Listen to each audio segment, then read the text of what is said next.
I'm gonna show you how to get up to $12,500 even if you have bad credit. Okay, especially like if you're self-employed, you're doing ride share, you're a freelancer, you're doing those type of side gigs, and you needing to get at least from $5,000 to almost $15,000, then these are the type of places you want to go to. All right, and the reason I'm combining these here three places is because they won't penalize you because of another lender. All right, and they won't report it on your personal credit. However, you do have to show proof of income. That's very important. And a lot of people, I continue to tell you, is that when you don't have a registered business, you're leaving money on the table, because there are companies out there, long as you have an active checking account, you can be able to get funding. Now, here's the thing about it. Again, you have to show proof of income for at least the past 90 days for us being in the gig economy. All right, or just to show consistent deposits. All right, this is so important. Now, that being said, the first one we're talking about is Albert. Okay, so a lot of people know I made a video about the Albert hack. All right, and so with Albert, they go up to $5,000 on their loans. All right, and you can get qualified even with bad credit. Now, most people are not aware that they will actually do a soft pull. All right, and so they're more likely not going to pull your Experian. They're probably going to use TransUnion, or they're going to use some third-party credit bureau. And so if they're using third-party credit bureaus, more likely they're looking for what do you call it, like Innovis, right? And the reason why Innovis and the LexisNexis is because they're trying to match up data, right? They're trying to verify that the name is legit, the address on the application is legit. Okay, and so when they're trying to match up that information, a lot of people thinking they're getting denied because of the credit. Nope, it has nothing to do with that. It's just the information that's on the credit file that they're actually looking at.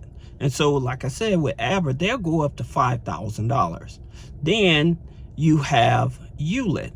Okay, and so ULIT is designated for like ride share freelancers and stuff like that. The unfortunate part about it, they only go up to $2,500. Okay, and so with some people, $2,500 may just be all they need. You know, you may just need to register your car, or pay for some car insurance, or maybe get a few repairs done on your vehicle, you know, or buy some small supplies. You may be doing Etsy or something like that, and you just ran out of capital to buy t-shirts or something like that. So all you need is just a small amount of money. Now, here's the thing about it.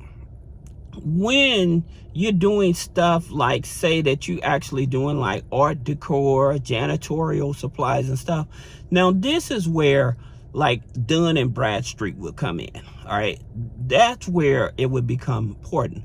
And so like you would use like creative, right? And so they are net 30. So your net 30s, that's when they come in, but not for like when you're just needing capital to buy like advertisement and stuff like that.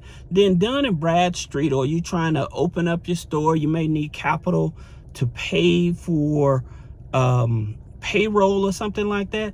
Then Dun and Bradstreet, they don't matter for that aspect of it. Okay, and so that's the reason why when you hear me talk about like not needing a paydex score, or not needing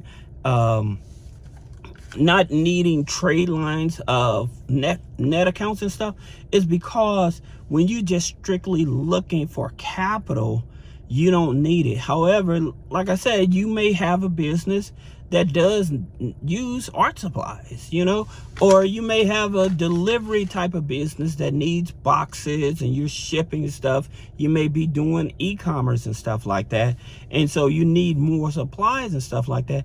That's where the net 30 stuff comes in at. All right. But if you just needing money to pay like light bill, gas bill and stuff like that, net 30s and stuff on the business does not help you. Okay, so I just wanted to bring that to your attention. Now, the next one is Casera. Okay, Casera. All right, and so with Casera, they go up to $5,000 as well. All right, and so the thing about it, just keep in mind, with some of these lenders, they may have a high interest rate, okay? And that's something that you as a freelancer will have to accept, you know, if you're needing money. If you know that you can't go to friends and family and get qualified through your bank or something like that, then these are those type of places that you would tend to turn to see if they're willing to help you, all right?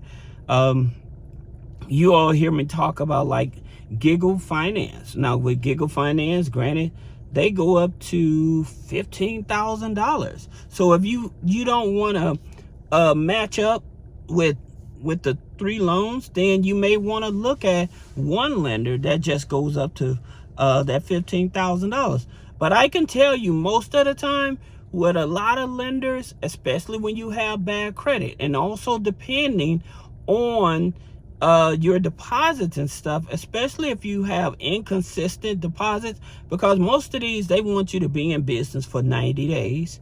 Minimum income they want you to show is that you're bringing in at least $1,500, right?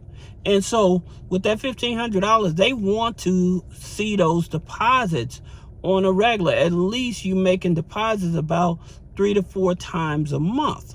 All right.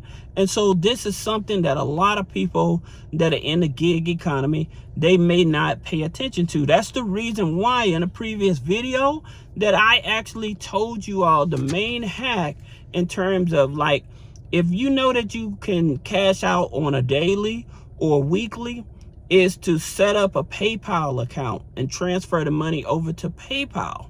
And the reason you transfer the money over to PayPal and then into like a major bank or whatever, because you creating a paper trail to where like PayPal will also give you funding, right? And they're going to give you funding without looking at the personal credit, because they're actually looking at the deposits. And then, like saying transfer the money over to a major bank from PayPal or whatever, well, then that major bank start looking at these consistencies and deposits and stuff like that.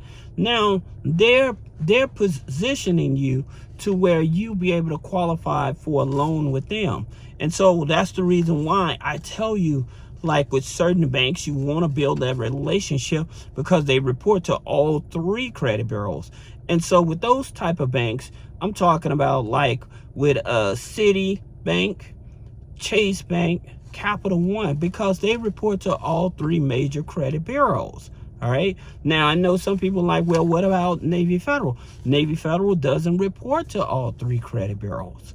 Okay, not the major credit bureaus. And so this is why I tell people, yeah, you should have a relationship with Navy Federal, you know, if you can get in. And you should have a relationship. You should have 3 banks, okay?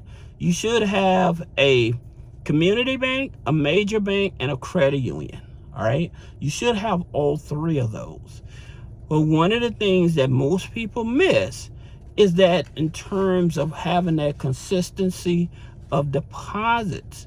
And so, like I said, if you're doing, what is that, Walmart Spark or something like that, having that money to cash out, I don't care even if it's you make only $50 that day. If you're able to cash it out and put it over into your PayPal, that consistency on deposits it changes the game. It puts you in a better position than most people. So as you work on your credit, like we help people remove negative items off the credit and stuff to enhance the credit, but then you also have that relationship banking, because I always tell people you should have at least 90 days of relationship with a major bank. That actually helps you to get the funding you need. All right, so I hope this video helps you. You have to excuse me but for being such long-winded or whatever, but at the same time, it's a lot of things that I try to tell you guys to make it easier. Even if you have bad credit, you still can get access to capital as long as you have an active checking account and regular deposits. All right, so if you need help structuring your business, click the link in the description. Schedule a one-on-one consultation. Thank you.